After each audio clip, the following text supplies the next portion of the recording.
നമസ്കാരം, JB ജംഗ്ഷനിലേക്ക് സ്വാഗതം. അമർ അക്ബർ അന്തോണിയിലൂടെ മലയാള സിനിമയിൽ സ്വന്തം സ്ഥാനം നേടിയ നാദിർ ഷാ തൻ്റെ കലാജീവിതത്തിലൂടെ പ്രയാണം തുടരുകയാണ്. ഈ സിനിമയ്ക്ക് ഒരു രണ്ടാം പതിപ്പ് ഉണ്ടാകുമോ? നമുക്ക് നാദിർ ഷായോട് ചോദിക്കാം.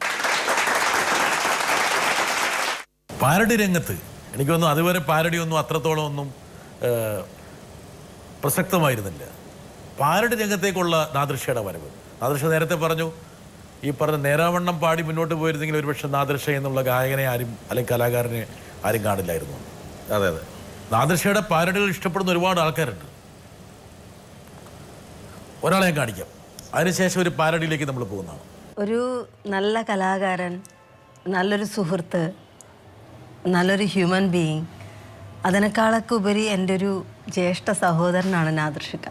ഞാൻ ബാലതാരമായിട്ട് അഭിനയിക്കുന്ന സമയത്താണ് ആദ്യമായിട്ട് നാദിർ ഷായെ കാണുന്നത്. അപ്പം അന്ന് വളരെ ഹിറ്റായിട്ടുള്ളൊരു പാട്ടുണ്ടായിരുന്നു, അമ്മയ്ക്കൊരു ഫോറിൻ കൂടാ ഡാഡിക്കൊരു കാലം കൂടാന്ന് പറഞ്ഞിട്ടുള്ള ഒരു മലയാള പാട്ടിൻ്റെ ഒരു പാരഡി ഗാനം.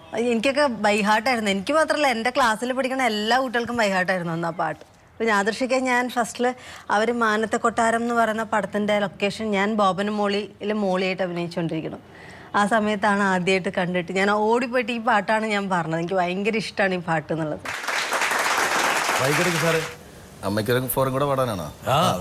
അത് മറന്നുപോയിട്ടുണ്ട് സാർ. അതിന്റെ ലിറിക്സ് നാദിർ ഷാ മറന്നതൊക്കെ ഞങ്ങൾ ഓർമ്മയിലേക്ക് കൊണ്ടുവരുക. അന്ന് കവളൊന്നും ഉണ്ടായിരുന്നില്ല കേട്ടാ. കവളും ഉണ്ടായില്ല. ഇത് ശരിക്കും തടി വെച്ച്, കാരണം അന്നത്തെ ഒരു കോലത്തിൽ അന്നത്തെ സ്റ്റൈലിൽ അന്നിങ്ങനെ ഈ പറഞ്ഞ പോലെ അന്നത്തെ ഏറ്റവും വലിയ ഫാഷനായിരുന്നു അങ്ങനെ ആ രൂപമൊക്കെ. പിന്നെ നമ്മൾ അപ് ടു ഡേറ്റ് ആയിരുന്നു ആ സമയത്ത്. അല്ല, ഇന്നും അതാ ഫാഷൻ ആക്ച്വലി. അതെ അതെ. പക്ഷെ അത് അന്ന് KS പ്രസാദ് പറഞ്ഞ പോലെ ഒരു വീഡിയോ കാസറ്റ് ഒരു ദിവസം കൊണ്ട് 2 മണിക്കൂർ വീഡിയോ കാസറ്റൊക്കെ ഷൂട്ട് ചെയ്ത് കളയും. Cost effective.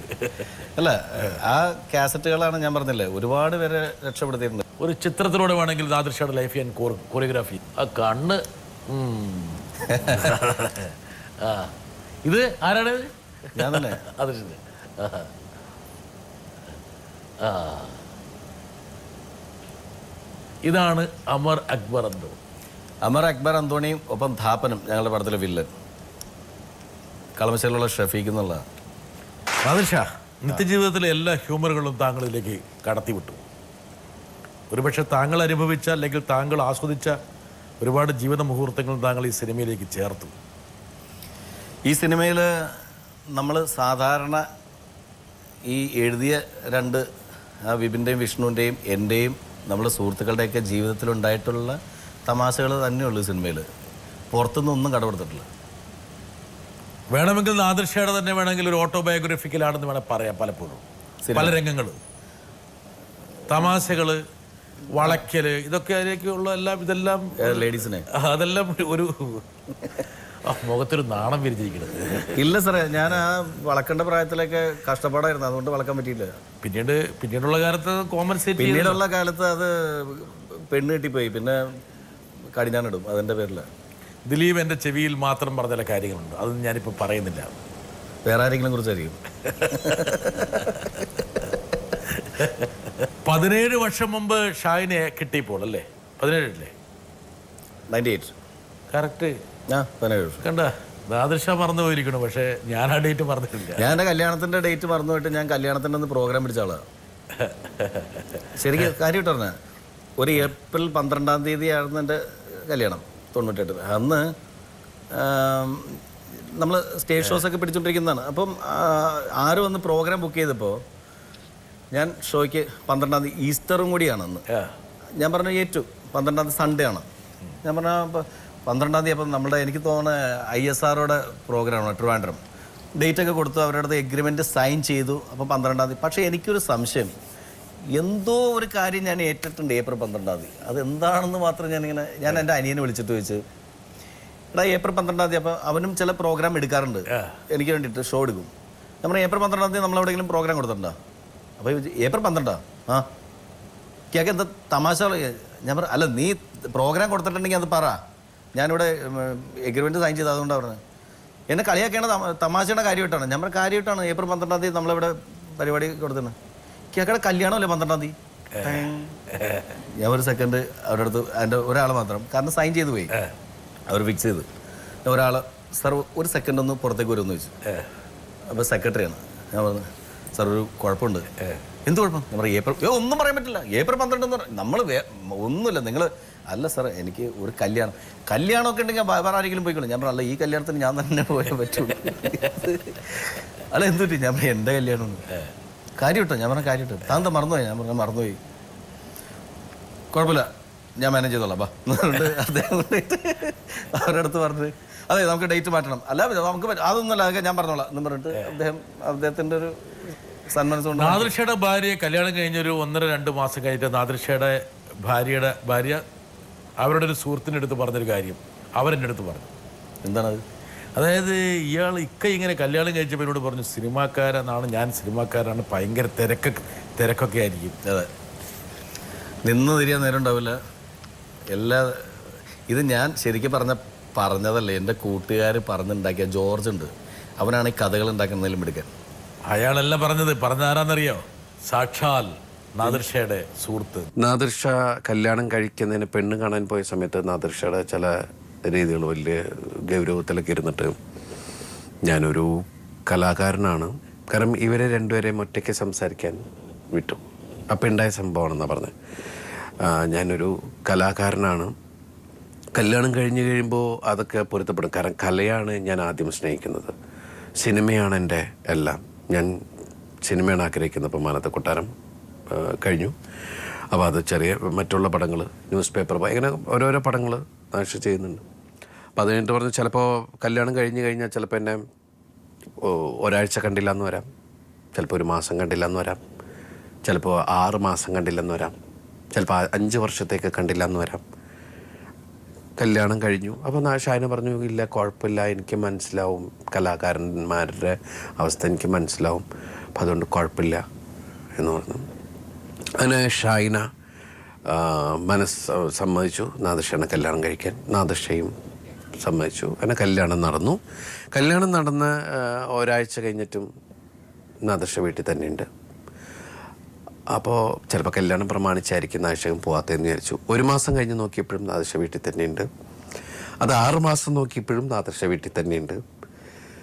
അപ്പോൾ 5 വർഷം നോക്കിയപ്പോഴും നാദിർഷ വീട്ടിൽ തന്നെയുണ്ട്. അപ്പോൾ ഷാഹിന എന്നെ വിളിച്ചു ചോദിച്ചു, ചേട്ടാ നാദിർഷയ്ക്ക് ഇങ്ങനെ പറഞ്ഞിട്ടുണ്ടായിരുന്നു, നാദിർഷയ്ക്ക് പറഞ്ഞത് കലാകാരന്മാരാകുമ്പോൾ ഒരാഴ്ച പിന്നെ കാണൂല, 6 മാസം കാണൂല, 5 അങ്ങനെ പറഞ്ഞു. പക്ഷെ ഫുൾ ടൈം നാദിർഷ വീട്ടിലുണ്ടല്ലോ. ശരിക്കും ഇക്കൊക്കെ ഉദ്ദേശിച്ചത് ഈ ഒരാഴ്ച അല്ലെങ്കിൽ 6 മാസം, ഈ 5 വർഷമൊക്കെ കാണൂല എന്ന് ഉദ്ദേശിച്ചത് വീട്ടിലാണോ സിനിമയിലാണോ? ഞാൻ പറഞ്ഞു നമ്മൾ കലാകാരന്മാരുടെ അവസ്ഥ എന്ന് പറഞ്ഞാൽ ഇത് നമ്മുടെ കയ്യിലല്ലല്ലോ, എല്ലാം വിധിയുടെ ഒരു സംഭവമാണല്ലോ. പക്ഷേ ഇവിടെ വിഷയം ഇതൊന്നുമല്ല. ഇത് കഴിഞ്ഞ് 5 വർഷവും കഴിഞ്ഞ് ഇത് കഴിഞ്ഞ് ഏകദേശം ഒരു 10-17 വർഷത്തെ നീണ്ട ഗ്യാപ്പുണ്ട്, അത്ര സമയമുണ്ട്. അപ്പം ഈ സമയത്തിൻ്റെ ഇടയിൽ ഇത്രയും കാലം നാദിർഷ പുതിയതായിട്ട് എന്തെല്ലാം നുണകളാണ് ഷാഹിനോട് പറഞ്ഞ് പിടിച്ചു നിന്നത്. കാരണം ഈ സംവിധായകനായത് ഇപ്പോഴാണ്. അപ്പം അതുവരെ നാദിർഷ പിടിച്ചു നിന്നൊരു സമയമുണ്ട്. ആ നുണകൾ എന്തൊക്കെയാണെന്ന് എനിക്കൊന്ന് പറഞ്ഞു തരണം. കാരണം ഞാനിപ്പോൾ ഈ കിങ് ലയർ എന്ന് പറഞ്ഞ സിനിമ ചെയ്തുകൊണ്ടിരിക്കുകയാണ്. ഇതിൽ ഞാൻ ഭയങ്കരമായിട്ട് കഷ്ടപ്പെടുന്നുണ്ട്. നുണയൻ്റെ വേഷമായതുകൊണ്ട് എനിക്കിത് പറഞ്ഞു വലിപ്പിക്കാനുള്ളൊരു സംഭവം. അപ്പോൾ അതുകൊണ്ടാണ് ഞാൻ ഗുരുവായ നാദിർഷയോട് ചോദിക്കുകയാണ്, ഇത്രയും കാലം പറഞ്ഞ നുണകൾ എന്തൊക്കെയാന്ന് ഒന്ന് നാദിർഷ ആരോടും പറയണ്ട, ബ്രിട്ടാസിയോട് മാത്രം പറഞ്ഞാൽ മതി, പിന്നത്തെ കാര്യങ്ങൾ അറിയാല്ല. ശരി. ദിലീപ് പറഞ്ഞാണെങ്കിൽ നുണയാൻ സാധ്യതയില്ലല്ലോ. ദിലീപ് ഇവന്മാർ കളിയാക്കാൻ വേണ്ടിയിട്ട് പറയുന്ന കാര്യങ്ങൾ ഇതൊക്കെ ശരിക്ക് സത്യമായിട്ടുള്ള കാര്യമാണെങ്കിൽ അതങ്ങനെ. ഞാനൊരിക്കലും പോയിട്ട് എനിക്ക് ഭയങ്കര തിരക്കാണ്, ഞാൻ ഉള്ളിടത്ത് ചോദിച്ചിട്ടുണ്ടായിരുന്നു, എന്നെ കണ്ടിട്ടുണ്ടാന്ന് ചോദിച്ചു. ആ കണ്ടിട്ടുണ്ട്, ടി വിയിലൊക്കെ കണ്ടിട്ടുണ്ട്. ഞാൻ പറഞ്ഞ എങ്ങനെ ടി വിയിൽ പ്രോഗ്രാം കണ്ടിട്ടുണ്ട്, നിങ്ങൾ മ്യൂസിക് ഷോ അന്ന് ഞാൻ ചാനലിൽ ഷോ അവതരിപ്പിക്കുന്നത്. ഞാൻ പറയാം എന്ത് തോന്നിയെന്ന് വെച്ചപ്പോൾ എൻ്റെ അടുത്ത് പറഞ്ഞ് അത്ര ഗംഭീരമായിട്ടൊന്നും തോന്നിയിട്ടില്ല, നിങ്ങളെക്കാൾ നന്നായിട്ട് അവതരിപ്പിക്കുന്ന വേറെ ആൾക്കാർ ഉണ്ട്, അന്ന് അന്നു കപൂറിൻ്റെ ഒരു അന്താക്ഷരി നടക്കുന്നുണ്ട്. എൻ്റെ അടുത്ത് ഹിന്ദി പ്രോഗ്രാമാണ് ഞാൻ കാണാറ്, പക്ഷേ ചാനൽ മാറ്റിക്കളയും എന്ന് പറയാം. അപ്പം അങ്ങനെയൊക്കെ എൻ്റെ അടുത്ത് ഓപ്പണായിട്ട് സംസാരിച്ചിട്ടുണ്ട് ആ സമയത്ത്. എന്തോ അങ്ങനെ അന്ന് ഓപ്പണായിട്ട് സംസാരിച്ചതിൻ്റെ പേരിലായിരിക്കും എനിക്ക് എന്നാൽ പിന്നെ ഇത് തന്നെ കെട്ടിക്കളയാന്ന് തീരുമാനിച്ചത്. നാദിർഷ ഇതാണ് ഇത് ഭാര്യ മക്കള് രണ്ട് പെൺകുട്ടികളല്ലേ? 2 പെൺകുട്ടികളാണ്, ആയിഷ ഖദീജ. നാദിർഷ, ഈ 3 നടന്മാരെ താങ്കൾ തിരഞ്ഞെടുത്തു. പൃഥ്വിരാജ്, ഇന്ദ്രജിത്ത്, ജയസൂര്യ. ഈ തിരക്കഥ വായിച്ചപ്പോൾ തന്നെ ഈ 3 പേരുടെ മുഖം തെളിഞ്ഞു? ഏയ് ഇല്ല. തിരക്കഥ വായിച്ചപ്പോൾ ആദ്യം ഇവർ 2 പേരും അഭിനയിക്കാൻ വേണ്ടിയിട്ടാണ് വന്നത്. ഒരു നായകനെ വെച്ചിട്ട് ബാക്കി 2 ഈ തിരക്കഥ എഴുതിയവന്മാർ ഇവരായിരുന്നു ഈ സിനിമയിലെ യഥാർത്ഥ നായകന്മാർ. സാർ ഇത് ഈ വിപിന് ലൈറ്റ് ബ്ലൂ ഷർട്ട് ഇട്ടിരിക്കുന്ന വിപിന് കാലിന് സ്വാധീനക്കുറവുണ്ട്, ഒരു കാലിന്. ആ കഥാപാത്രമാണ് ജയസൂര്യ ചെയ്തിരിക്കുന്നത്. ആ കഥാപാത്രം അതുപോലെ ചെയ്യാൻ വേണ്ടിയിട്ടാണ് ഇവൻ വന്നത്. അവൻ തിരക്കഥയായിട്ടല്ല യഥാർത്ഥത്തിൽ വന്നത്. തിരക്കഥ അവന് അങ്ങനെ ഒരു കാര്യം തീരുമാനിച്ചിട്ടുണ്ടായി. കാരണം കാലിന് സ്വാധീനമില്ല, അതിനുവേണ്ടി അവൻ എഴുതിയത്. ആ കാലിന് സ്വാധീനമില്ലാത്ത ഒരു കഥാപാത്രം ചെയ്ത ഒരിക്കലും വേറെ ആരിലേക്കും പോകില്ല, എന്നെ തന്നെ അഭിനയിപ്പിക്കും എന്നുള്ളൊരു തെറ്റായ ഒരു ധാരണ അവനുണ്ടായിരുന്നു. പക്ഷെ അത് നമ്മുടെ അടുത്ത് ചിലവായില്ല. 2 പേരും നല്ല ആക്ടേഴ്സാണ്. മറ്റ് വിഷ്ണു എന്ന് പറയുന്നത് കുറേ സിനിമകളിൽ ഗംഭീര കഥാപാത്രങ്ങൾ ചെയ്തിട്ടുണ്ട്. പിന്നെ നമ്മളുടെ ഈ പടത്തിൽ പോലും ഒറ്റ സീനിൽ വന്നിട്ടുള്ളെങ്കിൽ പോലും അവൻ കൈയടി മേടിച്ചിട്ട് പോയ ആളാണ്. അസാധ്യമായിട്ട് അഭിനയിക്കാൻ സെൻസ് ഉള്ളതാണ്. പക്ഷേ എന്താ കാര്യം എന്ന് വെച്ചാൽ നമ്മൾ ഇവരെ വെച്ചിട്ട് പടം എടുത്തു കഴിഞ്ഞിട്ടുണ്ടെങ്കിൽ ഇത് കച്ചവടമാവണ്ടേ, മാർക്കറ്റ് ചെയ്യാൻ പറ്റില്ല. എനിക്ക് ഞാൻ അവരോടത്ത് പറഞ്ഞു കലാമൂല്യം ഉണ്ടാകാം, നമ്മളാദ്യം രക്ഷപ്പെടണം, എന്നിട്ടാണ് മറ്റുള്ളവരെ രക്ഷപ്പെടുത്താൻ. അല്ലാണ്ട് ഞാനും മുങ്ങി അതിൻ്റെ കൂടെ തന്നെ ഇവരെയും പിടിച്ച് വലിച്ച് വിഷമിച്ചവരാ ആദ്യം ഏതിനെ പറഞ്ഞപ്പോൾ അവർക്ക് വിഷമമുണ്ടായി. പറഞ്ഞപ്പോൾ മനസ്സിലാകുന്ന കൂട്ടത്തിലായിരുന്നു ഇവർക്ക്. ഇവര് ഞാൻ 3 പിന്നെ വേറൊരു അത്ഭുതം എന്ന് വെച്ചിട്ടുണ്ടെങ്കിൽ ഇവർ സ്ക്രിപ്റ്റ് എഴുതുന്നതിന് മുമ്പ് എനിക്കറിയാൻ പാടില്ല എന്തെഴുതാൻ വേണ്ടിയിട്ടാണ് എൻ്റെ അടുത്ത് വിളിച്ച് അനുഗ്രഹം ചോദിക്കുന്നത്. എൻ്റെ അടുത്ത് വിളിച്ചിട്ട് പറഞ്ഞ് ഇക്ക ഞങ്ങളൊന്നും അനുഗ്രഹിക്കണം. ഞാൻ പറഞ്ഞു എന്ത് പറ്റി? ഫോണിൽ കൂടി കുമ്പസാരിക്കുന്ന പോലെയാണ്. ഞങ്ങൾ ഒരു സ്ക്രിപ്റ്റ് എഴുതാൻ പോവാണ് ഒരു സിനിമയ്ക്ക്. ഞാൻ പറയാ നന്നായി വരും മക്കളെ, കുഴപ്പമില്ല, നന്നാവട്ടെ, ഗംഭീരമാവട്ടെ, ഞാൻ പ്രാർത്ഥിക്കാം. അറിയില്ല, ഇവരെ കണ്ടുപരിച്ചുണ്ട്. അല്ല ഇവര് എപ്പോഴും ഇവർക്ക് അങ്ങനെ മനസ്സിൽ തോന്നിയത് എൻ്റെ അടുത്ത് വിളിച്ച് അനുഗ്രഹം മേടിച്ചിട്ട് തുടങ്ങുന്ന നിമിത്തങ്ങളാണല്ലോ അല്ലേ? അത് ഇത് എനിക്ക് വേണ്ടിയിട്ട് ദൈവം കണ്ടുവെച്ചിരുന്ന സ്ക്രിപ്റ്റാണ്.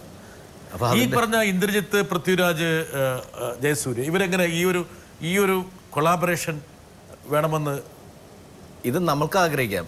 പക്ഷെ ഇതിന് ഡേറ്റ് തരിക എന്ന് പറയുന്നത് ഇവരാണ്, ഈ അഭിനയിക്കുന്ന ആർട്ടിസ്റ്റുകളാണ്. അവർ തീരുമാനിക്കണം ഞങ്ങൾ അഭിനയിക്കുക. കാരണം അവർ 3 പേരും മലയാള സിനിമയിൽ നിറഞ്ഞു നിൽക്കുന്ന ഈ 3 പേരും ഈ സിനിമയിൽ വേണമെന്ന് താങ്കൾ തീരുമാനിച്ചു? ഇല്ല, ആദ്യം ജയസൂര്യ അടുത്ത് കഥ പറഞ്ഞു. ജയസൂര്യ അടുത്ത് കഥ പറഞ്ഞപ്പോൾ ഞാൻ പറഞ്ഞു ഞാൻ റെഡിയാണ് ഇക്ക ഇതിലൊരു കഥാപാത്രം ചെയ്യാനായിട്ട്, ഓക്കെയാണ്.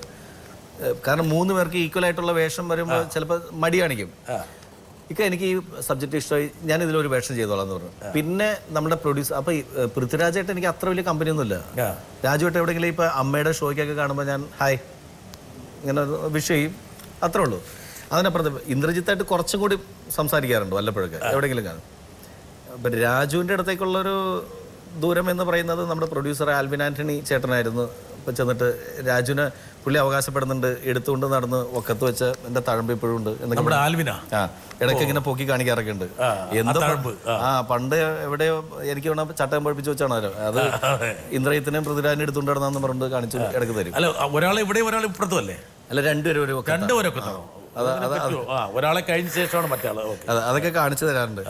അപ്പോൾ ആ ഒരു എടുത്തു വെച്ച ഒക്കത്ത് ഞാൻ പറഞ്ഞു ചേട്ടാ പാട് കയ്യിലുണ്ടല്ലോ അല്ലേ? ഉണ്ട് എന്ന് പറഞ്ഞിട്ട് അത് ഉൾപ്പെടെയാണ് പോയിട്ട് നമ്മൾ ഈ ഇവിടെ ക്രൗൺ പ്ലാസിലാണ് സ്ക്രിപ്റ്റ് വായിച്ചത്. മറ്റേ കമലഹാസന്റെ 3-ാം പറയിൽ മറ്റേ ശ്രീദേവിക്ക് മനസ്സിലാകാൻ വേണ്ടിയിട്ട് പല ഗോഷ്ടിയും കാണിച്ച പോലെ അല്ല, അത് അതിന് വേണ്ടിയിട്ടുള്ള തയ്യാറെടുപ്പുണ്ടായിരുന്നു ഇടയ്ക്ക്. എന്നിട്ട് വിചാരിച്ചിട്ടോ എന്താ ഇവ തുടിമുക്കി കാണിക്കുന്നത്? ഇല്ല, അല്ല ശരി സത്യത്തിലുള്ളതാണ്. അൻ്റെ ചേട്ടൻ അവരെ ശരിക്കും ആ ചെറിയ പ്രായത്തിൽ തൊട്ട് അവരെ നന്നായിട്ട് അറിയാം. അപ്പൊ എടുത്തുണ്ട്. പക്ഷെ ഇത് ഞങ്ങളിങ്ങനെ തമാശക്ക് കളിയാക്കും, നമുക്ക് അതിനുള്ള അവകാശമുള്ളതിൻ്റെ പേരിലട്ടോ. അങ്ങനെയാണ് രാജു കഥ കേൾക്കുന്നത്. രാജു സമ്മതിച്ചു. പക്ഷെ രാജു സമ്മതിച്ചതിൻ്റെ ഇടയിൽ എനിക്ക് അദ്ദേഹത്തോടുള്ള ഒരു ബഹുമാനം എന്താ വെച്ചിട്ടുണ്ടെങ്കിൽ, ദിലീപ് എന്ന് പറയുന്ന എൻ്റെ ഒരു സുഹൃത്ത്, അദ്ദേഹത്തിൻ്റെ നല്ലൊരു സ്ക്രിപ്റ്റ്, ഞാൻ നല്ലൊരു ഡയറക്ടറാണെങ്കിൽ എന്തുകൊണ്ട് അയാളുടെ ഏറ്റവും അടുത്ത സുഹൃത്ത് ഡേറ്റ് കൊടുത്തില്ല, അയാളെ വെച്ചിട്ട് സംവിധാനം ചെയ്യിപ്പിച്ചില്ല എന്നൊരു ചോദ്യം ഏറ്റവും കൂടുതൽ കേൾക്കാനിടയുള്ള ആർട്ടിസ്റ്റ് രാജു ആയിരിക്കും. ഇത് എന്തിനാണ് നിങ്ങളുടെ അടുത്തേക്ക് നിങ്ങളൊരു പരീക്ഷണം നടത്തില്ല, അയാൾ ഇന്നവരെ ആരെയും കൂടെ അസിസ്റ്റ് ചെയ്തിട്ടില്ല, ഡയറക്റ്റ് ചെയ്തിട്ടില്ല, അയാളിൽ എന്താണ് സംവിധായകനുള്ളത് ഒന്നും അറിയാതെയാണ് എനിക്ക് ഡേറ്റ് തന്നെ. രാജു അങ്ങനെ ഒരു ചോദ്യം മനസ്സിൽ ചോദിച്ചോ? മനസ്സിൽ ചോദിച്ചിട്ടുണ്ടോ ഇല്ലെന്ന് അറിയില്ല, പക്ഷെ എപ്പോഴെങ്കിലും ഷൂട്ടിങ്ങിനിടയിൽ രാജു പറഞ്ഞിട്ടുണ്ടോ? രാജു പറഞ്ഞിട്ടുണ്ട്. എൻ്റെ അടുത്ത് ഒരുപാട് ആൾക്കാർ ചോദിച്ചിട്ടുണ്ട് നാദർഷ എങ്ങനെയുണ്ട്. ഞാൻ പറഞ്ഞ കുഴപ്പമില്ല, പക്ഷേ അതിന് ഉത്തരവാണ് നിങ്ങളുടെ സിനിമ എന്ന് പറഞ്ഞു എൻ്റെ അടുത്ത്. പുള്ളി അതിനുശേഷം എൻ്റെ അടുത്ത് ഡബ്ബിങ് കഴിഞ്ഞപ്പോൾ എന്നെ വിളിച്ചിട്ട് പറഞ്ഞു, നാദർഷക്ക ഈ സിനിമ നിങ്ങളുടെ നിങ്ങൾ ഈ സിനിമ ഇത് അർഹിക്കുന്ന ആളാണ്, ഇതിൻ്റെ പിന്നിൽ നിങ്ങൾ ഒരുപാട് പണിയെടുത്തിട്ടുണ്ട്, എനിക്ക് ഒരുപാട് സന്തോഷം തോന്നുന്നു. ഈ സിനിമ വളരെ ഹിറ്റായിരിക്കും, സക്സസ് ആവും ഇതാണെന്ന് എനിക്കറിയില്ല, പക്ഷേ നിങ്ങളുടെ ഒരു സംവിധായകൻ എന്ന് പറയുന്നത് ഒരുപാട് ശ്രദ്ധിക്കപ്പെടും. പക്ഷെ നിങ്ങൾ ഇനി ചെയ്യേണ്ടത്, എന്നെ പ്രായം കൊണ്ട് ഒരുപാട് താഴെയാണെങ്കിലും അദ്ദേഹം പറഞ്ഞൊരു കാര്യം, നിങ്ങൾ ചെയ്യേണ്ടത് ഏതൊക്കെ സിനിമ നിങ്ങൾ ചെയ്യാതിരിക്കുന്നു എന്നുള്ളതാണ് നിങ്ങളുടെ ബുദ്ധി. ഇനി നിങ്ങളെ തേടി ഒരുപാട് സിനിമകൾ വരും, നിങ്ങളെ തേടി ഒരുപാട് പ്രൊഡ്യൂസേഴ്സ് വരും, പക്ഷെ നിങ്ങളതൊക്കെ ഏതൊക്കെ നിങ്ങൾ കളയുന്നു എന്നുള്ളത് ആണ് നിങ്ങളുടെ ബുദ്ധി ഇരിക്കുന്നത്, അത് സൂക്ഷിക്കണം എന്ന്. ആ ഉപദേശം മനസ്സിൽ സൂക്ഷിച്ചിരിക്കുകയാണ്. അല്ല സാർ, ഇത് ഇത്രയും വർഷങ്ങളായിട്ട് 10 കൊല്ലമായിട്ട് ഒരു സിനിമ ചെയ്യണമെന്ന് ആഗ്രഹിച്ചിരുന്നു, ഇപ്പോഴാണ് കഥ കിട്ടിയത് ചെയ്തത്. ഇനി ഇതുപോലൊരു നല്ല സബ്ജക്റ്റ് കിട്ടിയാൽ മാത്രമേ സിനിമ ചെയ്യുള്ളൂ, അതല്ലാണ്ട് ഒരു സിനിമയുടെ സക്സസ്സിൽ നമ്മൾ ചാടി കയറിയിട്ട് ഒരാക്രാന്തം കാണിക്കാൻ പോവില്ല. ആക്രാന്തം വരട്ടെ, ഒരാൾ വരട്ടെ. നമസ്കാരം. നമസ്കാരം ചോടേട്ടാ. അങ്ങനെ ഒറ്റ സിനിമ കൊണ്ട് നാഷിക മലയാളികളുടെ വിശ്വാസം മുഴുവൻ നേടിയെടുത്തിരിക്കുകയാണ്. അടുത്ത സിനിമയ്ക്ക് ഇതിനേക്കാൾ ക്രൗഡായിരിക്കും, ഉറപ്പാണ്. അതുകൊണ്ട് അമർ അക്ബർ ആൻ്റണി എന്ന് പറയുന്ന സിനിമയേക്കാൾ മുകളിലുള്ള സിനിമ വലിയൊരു ഉത്തരവാദിത്തമായി മാറിയിരിക്കുകയാണ് നാഷികയ്ക്ക്. ഒറ്റ പ്രാർത്ഥനയേ ഉള്ളൂ, നാഷിക ഏറ്റവും തിരക്കുള്ള ഒരു സംവിധായകനായി പോകല്ലേ എന്ന്. കാരണം അപ്പം ചിന്തിക്കാനുള്ള ഒരു സമയം ഉണ്ടാവില്ല. ജോണേട്ടാ, ഇടയ്ക്ക് നമ്മളും വരാൻ കേട്ടോ ഷോയ്ക്ക്. ബൈ. ഇതിന് സമാനമായിട്ടൊരു ചോദ്യമായിട്ട് വീണ്ടും എനിക്കൊന്ന് കാവ്യ ഒന്നും കൂടി നമ്മുടെ കൂടെ വരുന്നുണ്ട്. ഇപ്പം കാവ്യനെ കൊണ്ടുവന്നില്ല, പിന്നെ ആ ചോദ്യത്തിന് പ്രസക്തി ഉണ്ടാവില്ല. വരട്ടെ. നാദൃഷിക്കയുടെ ലൈഫിൽ ഈ ആ എന്ന അക്ഷരം വളരെ കാര്യമായിട്ട് കണക്റ്റഡ് ആണെന്ന് തോന്നിയിട്ടുണ്ട്. കാരണം അദ്ദേഹത്തിൻ്റെ ജോലി സംബന്ധമായിട്ടാണെങ്കിലും അഭിനയം, അവതരണം, ആലാപനം, ആവിഷ്കാരം, ഇപ്പോൾ ഒരു സംവിധായകനായിട്ട് പേരെടുത്തപ്പോഴും ചെയ്ത സിനിമയുടെ ആദ്യത്തെ പേരും അമർ അക്ബർ ആൻ്റണി. അപ്പോൾ ഇത് എൻ്റെ മാത്രം ഒരു കണ്ടെത്തലാണ് കേട്ടോ, ഇതൊരു വലിയ കാര്യമായിട്ട് ഞാൻ പറയുന്നതല്ല, ഒരു കൗതുകരമായിട്ട് പറഞ്ഞേ ഉള്ളൂ. നാദൃഷിക ഇനിയും ഒരുപാട് നല്ല സിനിമകൾ ചെയ്യണം, അത്രയധികം പ്രതീക്ഷയുണ്ട്. ഒറ്റ സിനിമയോട് കൂടിയിട്ടൊരു വലിയ പ്രതീക്ഷയാണ് മലയാള സിനിമയ്ക്ക് ലഭിച്ചിരിക്കുന്നത്. നാദിർഷയുടെ ആ കണ്ടെത്തിയ കാവ്യ മാധവര് അതിന്റെ പേറ്റന്റ് റേറ്റ് നമ്മൾ കൊടുക്കുകയാണ്. കൊടുക്കട്ടെ. അടുത്തൊരു കോമഡി ആയിട്ട് ഇത് വരും കേട്ടോ മിക്കാറും. ഇല്ല, ഇത് എനിക്ക് തോന്നുന്നത് ഇവളെൻ്റെ അടുത്ത് പല കാര്യങ്ങളും ചോദിച്ചപ്പോൾ ഞാൻ ഇവളോട് ആന്ന് കാണിച്ചിട്ടുണ്ടാവും. അതായിരിക്കുള്ളൂ. എന്തൊക്കെ ചോദിച്ചു ആയിലൊരു മർമ്മം ഉണ്ടെന്നുള്ളത് കാവ്യക്ക് മനസ്സിലായി. ജയസൂര്യ പറഞ്ഞൊരു കാര്യം, ഉത്തരവാദിത്വം വർദ്ധിച്ചിരിക്കുകയാണ്. പല പ്രശസ്ത സംവിധായകരും പറഞ്ഞൊരു കാര്യമുണ്ട്, ഫസ്റ്റ് സിനിമയേക്കാൾ കൂടുതൽ ഉത്തരവാദിത്വം സെക്കൻഡ് സിനിമയ്ക്കായിരിക്കും. എക്സ്പെക്ടേഷൻസ് ഹൈ ആണ്. സിദ്ദിഖ, എൻ്റെ ഗുരുസ്ഥാനത്തുള്ള ഡയറക്ടർ സിദ്ദിഖ പറഞ്ഞ ഒരു ഉത്തരവ്, അവർ സിദ്ദിഖും ലാലും അവർ രണ്ടുപേരും കൂടി പറഞ്ഞ ഒരു ഉത്തരവാണ് അതിന് കൃത്യമായിട്ട്. എൻ്റെ അടുത്തത് 2ാമത്തെ പടമല്ല ഞാൻ ചെയ്യാൻ പോണത്, 3ാമത്തെ പടമാണ്. 2ാമത്തെ പടം പിന്നെ ചെയ്യുള്ളൂ. അത് കഴിഞ്ഞിട്ട് അത് സിദ്ദിഖ് ലാൽ പറഞ്ഞ ഉത്തരം കൃത്യമായിട്ടൊരു എന്താ നർമ്മത്തിൻ്റെ മർമ്മം അറിയാവുന്നവരാണ് അവർ. അവരുടെ സിനിമകൾ ഇപ്പം ഞാൻ പറയട്ടെ, ഞാനൊരു സിനിമ ചെയ്യുന്ന സമയത്ത് ആദ്യം ചിന്തിച്ചത് ഒറ്റ കാര്യമുള്ളൂ സാർ, സിദ്ദിഖ് ലാൽ എന്ന് പറയുന്ന അവരെ കണ്ടു വളർന്നവരാണ് ഞങ്ങളെല്ലാം മിമിക്രി. അവർ സിനിമ സംവിധായകരായതിനു ശേഷമാണ് നമ്മൾ സംവിധായകരാകാം എന്ന് മിമിക്രിക്കാർക്ക് കൊതിയും ആവേശവും വന്നത്. ജയറാമേട്ടൻ സിനിമാ നടനായപ്പോൾ സിനിമയിലേക്ക് മിമിക്രിക്കാർക്കും വരാമെന്നുള്ളൊരു ആവേശം തോന്നിയ പോലെ ആദ്യത്തെ സിനിമ ഇറങ്ങുമ്പോൾ അതിനപ്പുറത്തേക്കുള്ള ഒരു റാംജി റാവു എന്ന് പറയുന്ന സിനിമ ഇറങ്ങിയപ്പോൾ ജനത്തിന് ഇഷ്ടപ്പെട്ട പോലെ ഈ സിനിമയും ഇഷ്ടപ്പെടണം, അതുപോലെ ചിരിച്ചു, അതുപോലെ സന്തോഷിച്ചു എന്ന് മാത്രം പറയാം, അതിനപ്പുറത്തേക്ക് വേണ്ട എന്ന് ആഗ്രഹിച്ച ആൾക്കാരാണ്. കാരണം സിനിമയുടെ നമ്മളുടെയൊക്കെ ഒരു മാക്സിമം എന്ന് പറഞ്ഞ് കാണുന്ന ആൾക്കാരവർ. നാദിർഷ, ഒരു സിനിമയെങ്കിലും നന്നായി ചെയ്ത് ജനങ്ങളെ കാണിച്ച് ജനങ്ങളുടെ അംഗീകാരം, അപ്രിസിയേഷനൊക്കെ കരഗസ്ഥമാക്കണം, അതായിരുന്നോ ആഗ്രഹം? അതെയോ സിനിമയിൽ ഉടനീളം നിത്യ സംവിധായകനായിട്ട് നിലനിൽക്കണം, അങ്ങനെ ഒരു ആഗ്രഹമുണ്ട്? സാറേ, ഇതെനിക്ക് അറിയാവുന്ന പണിയാണെന്നുള്ളത് ഒരു വിശ്വാസം ഉണ്ടായിരുന്നു.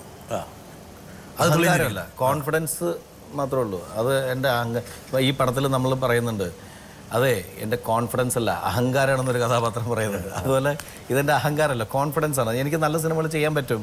അതിൻ്റെ കാരണം ജയസൂര്യ പറഞ്ഞ പോലെ എല്ലാ സിനിമകളും എല്ലാ രാത്രികളിലും പോയി ഭാഷാഭേദമില്ലാതെ കാണുന്ന ഒരാളാണ്. അതും പ്രേക്ഷകരുടെ ഇടയിൽ പോയിരുന്ന് കാണുള്ളൂ. മൾട്ടിപ്ലക്സിൽ മാക്സിമം അവിടെ മാത്രം വരുന്നതാണെങ്കിൽ മാത്രം അവിടെ പോയി കാണുള്ളൂ. അല്ലെങ്കിൽ സാധാ ലോക്കൽ തിയേറ്ററിൽ പോയിരുന്നിട്ട് കാണുന്നതാണ് ഏറ്റവും കൂടുതൽ. കാരണം പൾസ് അറിയാൻ വേണ്ടിയിട്ടാണ്.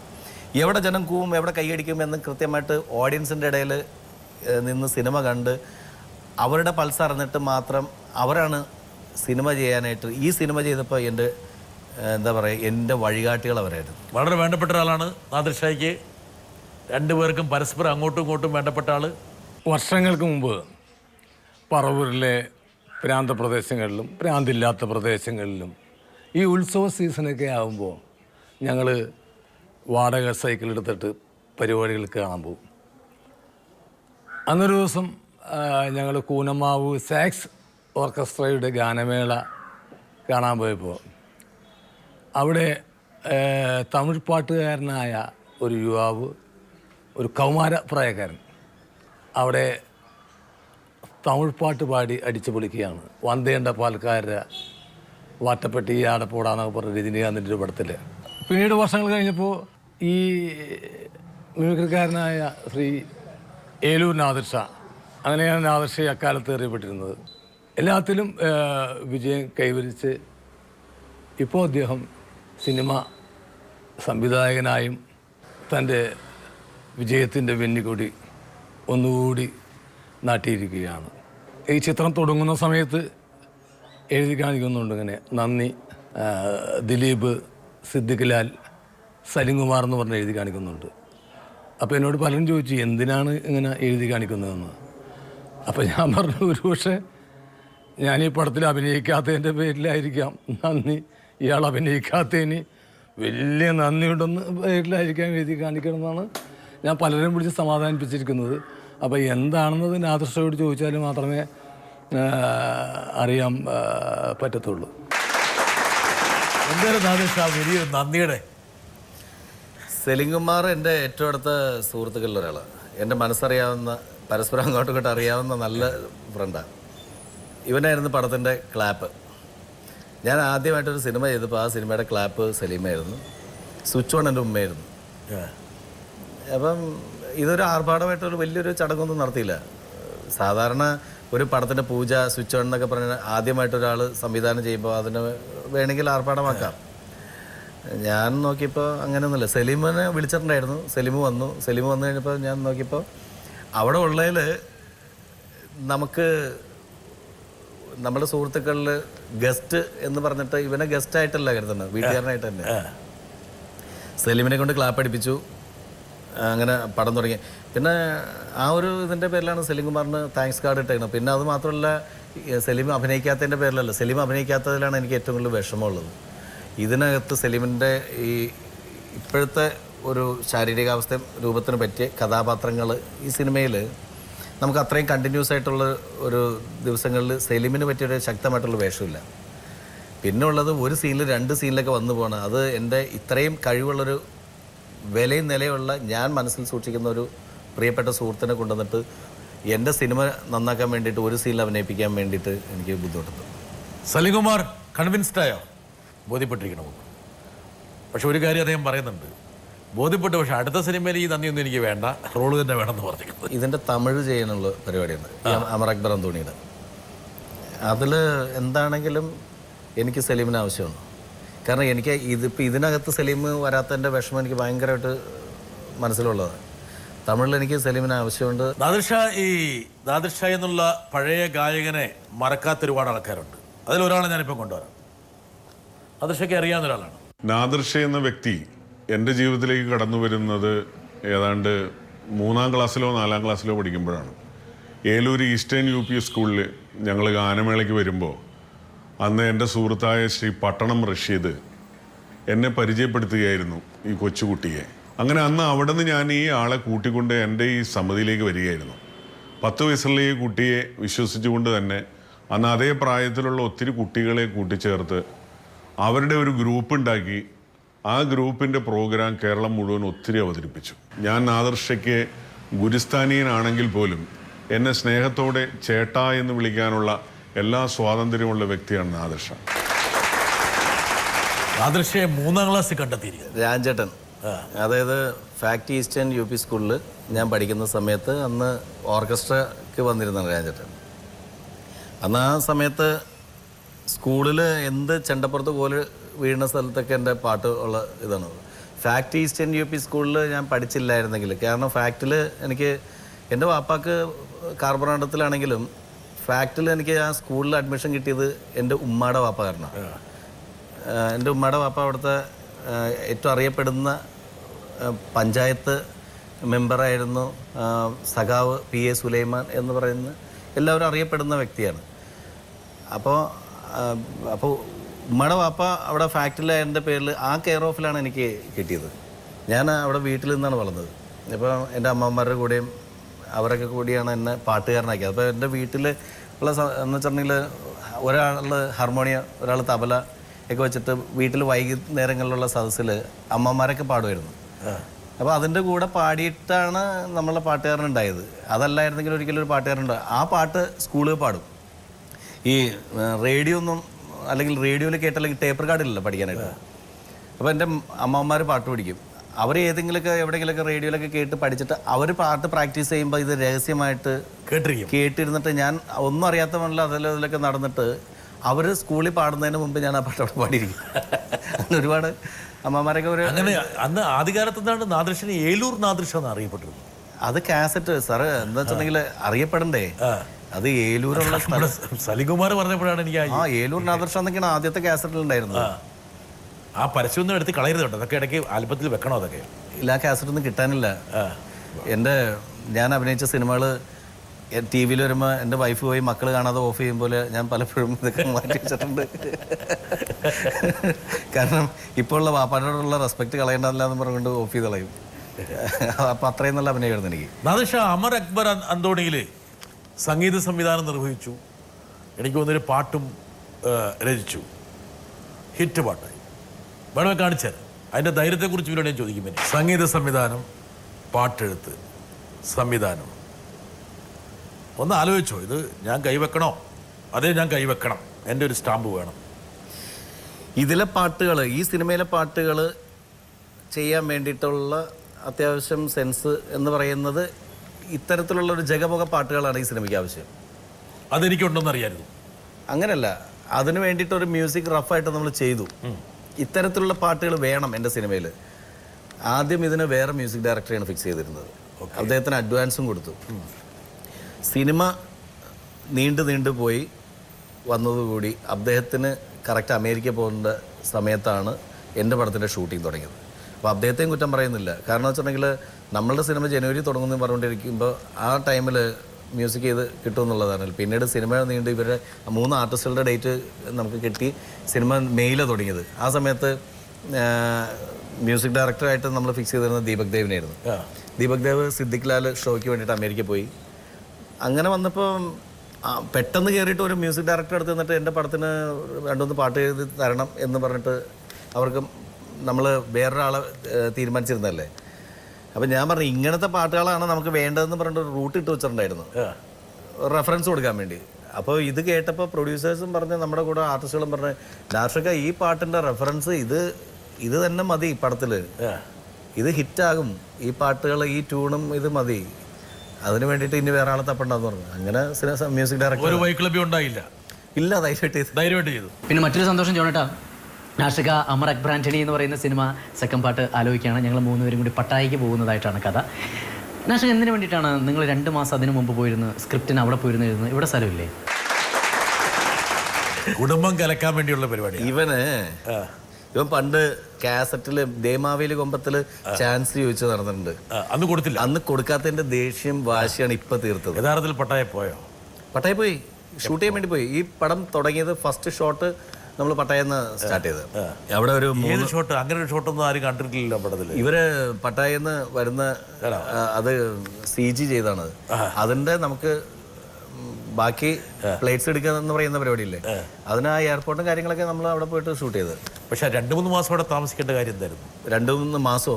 അത് ഇനി എഴുതാൻ വേണ്ടി പോയിരിക്കുന്ന പറഞ്ഞ. അല്ല, നേരത്തെ പോയി ജയസൂര്യ പറയണത്. അതായത് ഭാര്യയുടെ അടുത്ത് പല കാര്യങ്ങളും പറഞ്ഞിട്ട് സിനിമ എന്ന് പറഞ്ഞിട്ട് അവിടെ പോയി. പട്ടായയിൽ പോകുന്നത് പരിപ്പേറിയും ചോറും തിന്നാനല്ല എന്ന് എല്ലാവർക്കും അറിയാമെന്ന് ഈ പടത്തിൽ പറയുന്നുണ്ട്. അതിനുശേഷം എൻ്റെ വൈഫ് വെച്ച് പിന്നെന്തിനാ പട്ടായ പോണേ? ഞാൻ പറഞ്ഞ അവിടെ ചെന്നിട്ട് ഫ്രൈഡ് റൈസും നൂഡിൽസും ഒക്കെ കഴിക്കാൻ വേണ്ടിയിട്ട്. കാരണം ചൈനീസ് റെസ്റ്റോറൻറ്റ്സ് കൂടുതലുള്ള സ്ഥലമല്ലേ, ചൈനീസ് റെസ്റ്റോറൻറ്റ്സ് അപ്പോൾ കൂടുതലുള്ള സ്ഥലമല്ലേ എന്ന് പറഞ്ഞു. അപ്പോൾ അതാണല്ലേ ഞാൻ പറഞ്ഞ. അതാണ് ഞാൻ ചൈനീസ് ഉണ്ടാക്കി തരാമെന്ന് ഭാര്യ പറഞ്ഞില്ലേ നേരം. വരട്ടെ. നമസ്കാരം നാർഷിക. JB ജംഗ്ഷൻ എന്ന ഈ പ്രോഗ്രാമിൽ ഗസ്റ്റായിട്ട് വരുന്നുണ്ടെന്ന് അറിഞ്ഞു. തീർച്ചയായിട്ടും നമുക്ക് എല്ലാവർക്കും ഒരുപാട് സന്തോഷമുള്ളൊരു സിനിമയിലെ ഒരു കാലയളവാണത്. കാരണം എപ്പോഴും സംഭവിക്കുന്നൊരു കാര്യമല്ല അമർ അക്ബർ അന്തോണി എന്ന ചിത്രം പോലൊരു വിജയം. പിന്നെ നമുക്ക് എല്ലാവർക്കും അറിയാം, ഷൂട്ടിംഗ് തുടങ്ങിയ സമയം തൊട്ട് നമ്മൾ ഡിസ്കസ് ചെയ്യുന്നൊരു കാര്യമാണ് അമർ അക്ബർ അന്തോണിയുടെ സീക്വൽ. അപ്പോൾ ആ ഒരു സീക്വൽ തീർച്ചയായിട്ടും പട്ടായയിൽ തന്നെ ഷൂട്ട് ചെയ്യുമെന്ന് വിശ്വസിക്കുന്നു. കാരണം ഇവരുടെ 3 പേരുടെയും ഏറ്റവും വലിയ ആഗ്രഹം ഈ സിനിമയിൽ പട്ടായയിൽ പോകുക എന്നുള്ളതാണ്. പക്ഷേ അവർ പട്ടായയിൽ പോകുന്നില്ല. അപ്പോൾ പട്ടായയിൽ തുടങ്ങുന്ന ഒരു സീക്വൽ തീർച്ചയായിട്ടും ഈ സിനിമയ്ക്ക് പ്രതീക്ഷിക്കുന്നു. അതിൽ നമുക്ക് എല്ലാവർക്കും വീണ്ടും ഒന്നുകൂടി ഒത്തുകൂടാം എന്ന് ആശംസിക്കുന്നു. ചെറുപ്പക്കാരെല്ലാം പട്ടയം നോക്കി നിൽക്കേട്ടാ നാദിർഷ.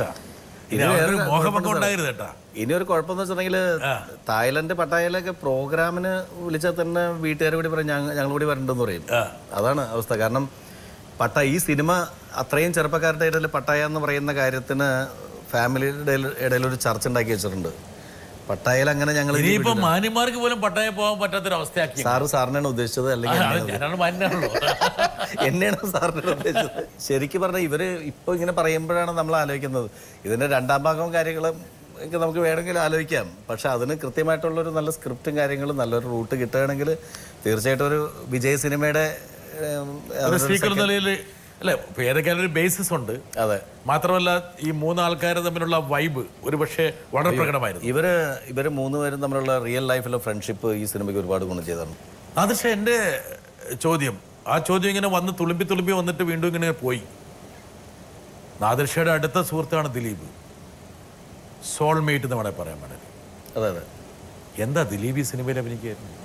ദിലീപിനെ പറ്റിയ വേഷം ഇതിനകത്ത് ഒരെണ്ണം പോലും ഇല്ല. ദിലീപ് ആണ് ഇതിൽ ഒരു വേഷം ചെയ്തിരുന്നെങ്കിൽ, അതെയോ ദിലീപ് അങ്ങനൊരു വേഷം ദിലീപിനെ കൊണ്ട് ചെയ്യിക്കേണ്ടതില്ല എന്ന് നാദിർഷ ആലോചിച്ചു. ഈക്വലായിട്ട് 3 പേർക്കും, ഞാൻ വെറുതെ ചോദിക്കാം, ഒരു ഹൈപ്പോത്തറ്റിക്കലായിട്ട് ഈക്വലായിട്ട് എന്ന് വെച്ചാൽ 3 ഹീറോസ് ആയിട്ട്. ഇപ്പോൾ കാരണം ദിലീപും പൃഥ്വിരാജും ഒരേ ഏജല്ല. അവർ അല്ലെങ്കിൽ എടാ പോടാ വിളിക്കുന്ന ഏജിലുള്ള 3 പേര് വേണം. സിനിമയിൽ പ്രായമുണ്ടോ അങ്ങനെ?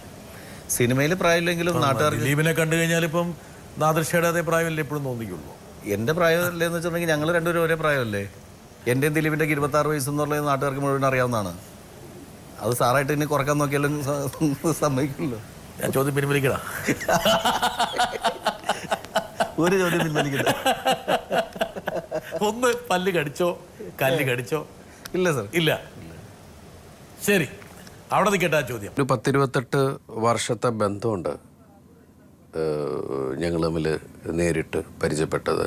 അപ്പോൾ ചോദിച്ചേക്കാൻ ജനിച്ച അന്ന് മുതലാണോ എന്നുള്ളതൊക്കെ നിങ്ങൾക്ക് സംശയം വന്നേക്കാം. നാദിർഷയെ ഞാൻ മിമിക്രിയിൽ കൊച്ചിൻ ഓസ്കാർ എന്ന് പറഞ്ഞ ട്രൂപ്പിൽ, മാളച്ചേട്ടൻ്റെ ട്രൂപ്പിൽ മിമിക്രി ഒക്കെ ചെയ്യുന്ന നാദിർഷനെ പരിചയപ്പെടാൻ വേണ്ടിയിട്ട് ഞാൻ ആലുവപ്പുഴ നീന്തിയൊരു ചരിത്രമൊക്കെ ഉണ്ട്. പക്ഷേ പിന്നീട് എനിക്ക് മനസ്സിലായത് ഞാൻ എടുത്ത റിസ്ക്കും, കാരണം പുഴയിൽ വഞ്ചി ഇല്ലാത്തത് കൊണ്ടാണ് ഞാൻ ഇവരുടെ പ്രോഗ്രാം കാണാൻ വേണ്ടിയിട്ട് നീന്തിയത്. പ്രോഗ്രാം കണ്ടു, നാദിർഷനെ പരിചയപ്പെടാൻ വേണ്ടി, ഒരു ഓട്ടോഗ്രാഫ് കിട്ടാൻ വേണ്ടി നിന്നു. അതിനുശേഷം ഞങ്ങൾ തമ്മിൽ സൗഹൃദത്തിലായി. പിന്നീട് ഞാൻ മഹാരാജ് കോളേജിൽ പോയപ്പോൾ നാദിർഷ അവിടെ എന്നെ ജഡ്ജ് ചെയ്യാൻ വന്നു. കുടുംബമായിട്ടും ഒക്കെ വളരെ അറ്റാച്ച്ഡായി മാറി. നാദിർഷയുടെ ഉമ്മ എന്ന് പറയുന്നത് എൻ്റെ അമ്മ തന്നെയാണ്. നാദിർഷ, ആൾക്കാർ ചോദിക്കുന്നൊരു കാര്യമുണ്ട്, ദിലീപിനെ ഈ രംഗത്തേക്ക് കൊണ്ടുവരുന്നതിന് ഏറ്റവും കൂടുതൽ പ്രയത്നിച്ച ഒരാൾ നാദിർഷയാണ്. അല്ല, ദിലീപിനെ ഈ രംഗത്തേക്ക് അല്ല എന്ന് നാദിർഷ പറഞ്ഞാലും ദിലീപ് എപ്പോഴും പറയും എൻ്റെ ജീവിതത്തിലെ ഏറ്റവും വലിയ പ്രചോദനം, പ്രോത്സാഹനം നാദിർഷയായിരുന്നു. അല്ല, ഇവന് നമ്മുടെ എറണാകുളം നോർത്ത് ബസ് സ്റ്റോപ്പിൽ എൻ്റെ വീട്ടിലൊന്നും ഫോണൊന്നും ഉണ്ടായില്ല. എൻ്റെ വീടിൻ്റെ തൊട്ട് ഏലൂർ എൻ്റെ വീടിനടുത്ത് ഒരു PL ജോസഫേട്ടൻ്റെ വീട്ടിലാണ് ഫോൺ ഉണ്ടായിരുന്നത്. എനിക്ക് വരുന്ന കോൾസ് കംപ്ലീറ്റ് അവിടെയാണ്. അവിടെ എഴുതി വെച്ചിട്ടുണ്ടാവും നമുക്ക് ആ ജോസഫേട്ടൻ്റെ മക്കൾ ആരെങ്കിലും എനിക്ക് വരുന്ന നമ്പർ തിരിച്ചു വിളിക്കാൻ വേണ്ടിയിട്ട്. ആ നമ്പറുമായിട്ട് ഈ ബസ് സ്റ്റോപ്പിൽ ഇറങ്ങിയിട്ട് ഞാൻ കോയിൻ ഇട്ടിട്ട് വിളിക്കുന്നിടത്തൊക്കെ വിളിച്ചുകൊണ്ടിരിക്കുന്ന സമയത്ത് എന്നെ പരിചയപ്പെടാൻ വേണ്ടിയിട്ട് ബാക്കിൽ ഒരാൾ വന്ന് എപ്പോഴും ഇങ്ങനെ മുണ്ട് മടക്കി കുത്തി നിൽക്കും. എന്നെ കാണുമ്പോൾ മടക്കുത്ത് അഴിച്ചിട്ടിട്ട് നമസ്കാരം പറയും. വീണ്ടും ഞാൻ ഫോൺ ചെയ്യുമ്പോൾ വീണ്ടും മടക്കുത്തി ഇട്ടിട്ട് വീണ്ടും തിരിയുമ്പോൾ മടക്കുത്തി അഴിച്ചിട്ട്. അപ്പോൾ ഇത് കുറേ പ്രാവശ്യമൊക്കെ ഞാൻ കണ്ടിരിക്കുമ്പോൾ അധികം എല്ലാ ദിവസവും ഉള്ള പരിപാടിയാണ്. അപ്പോൾ അത് കാരണം അധികം മൈൻഡ് ചെയ്യാറില്ല. എൻ്റെ അടുത്ത് പറയും എൻ്റെ പേര് ഗോപാലകൃഷ്ണൻ, ഞാൻ മാരായസിൽ പഠിക്കുന്നത് എന്നൊക്കെ പറഞ്ഞ് ഞാൻ പറഞ്ഞാൽ ശരി ആയിക്കോട്ടെ, നിങ്ങളുടെ ട്രൂപ്പിൽ എന്തെങ്കിലും. ഞാൻ പറഞ്ഞ ട്രൂപ്പിൽ ഇപ്പോൾ ചാൻസ് ഒന്നുമില്ല. ഇദ്ദേഹം എന്താണ്, ഞാൻ കലാഭവൻ്റെ ഗാനമേളയുടെ ഇടയിൽ മിമിക്രി ചെയ്യുന്നുണ്ട്. ഞാനിവിടെ ലാലോലിക്സ് ചെയ്യും, സുരേഷ് ഗോപി എന്നൊക്കെ പറഞ്ഞാൽ അവിടെ തന്നെ നിന്ന് കാണിക്കും. അപ്പം പിന്നെ നമ്മളൊരു ചെവിക്കുടി കേട്ട് മറ്റേ ചെവിക്കുടി കേട്ട് അങ്ങനെ അധികം മൈൻഡ് ചെയ്യാണ്ട് വിട്ട്. അതേ സമയത്ത് തന്നെ എനിക്ക് മാരാസ് കോളേജിൽ ജഡ്ജ് ചെയ്യാൻ വേണ്ടി പോയി. അപ്പോഴാണ് ഈ ബസ് സ്റ്റോപ്പിൽ നിന്ന് അപ്പോഴാണ് ഈ ഗോപാലകൃഷ്ണൻ അവിടെ. ഗോപാലകൃഷ്ണൻ കറക്റ്റ് ഗോപാലകൃഷ്ണൻ്റെ സ്വഭാവം ഇട്ട് ചുറ്റിനും ഒരു 10-15 പെൺപിള്ളേരും ഇവന് പേര് പോലെ തന്നെയായിരുന്നു. കാരണം മാരാസ് കോളേജിൽ ഇവന് ഒരുപാട് ഫ്രണ്ട്സ് എന്ന് പറയുന്ന എല്ലാം പെൺപിള്ളേരായിരുന്നു ഫ്രണ്ട്സ് കൂടെ ഉള്ളത്.